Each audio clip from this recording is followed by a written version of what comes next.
Нешто повеќе од 100 нови диабетичари се откриваат годишно во општина Кочани, од нив половина се на инсулинска терапија. Бројката на диабетичари постојано е во пораст. Во Кочани се движи околу 2500, од нив повеќе од 700 се на инсулин. За жал, секојдневно се намалува и старосната граница на заболени лица.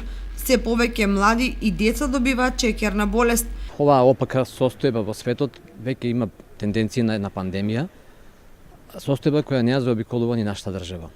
Имено во Македонија не е утврдена точната бројка на диабетичари, меѓутоа имаме некоја информација дека таа е од 100 до 130 илјади лица кои имаат диабетес, од нив 40.000 се на инсулин, а 500 за жал се деца.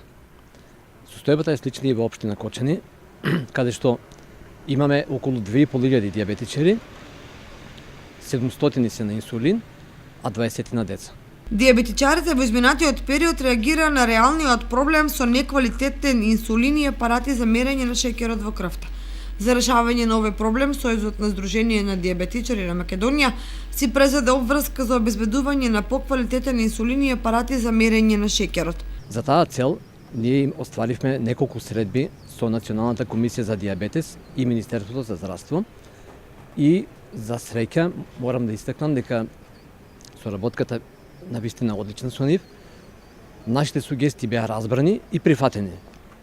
Врз база на тоа, оваа година се изврши промена на Законот за паралелен увоз, со кој се обезбедија едни големи критериуми или стандарди за увозот на инсулин.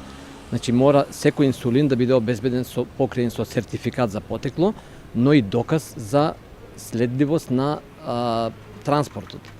Знаевме дека имаше реакција дека некој транспорт се врши небо, ладначи и така натаму, меѓутоа сега мора да биде обезбеден доказ за транспорт.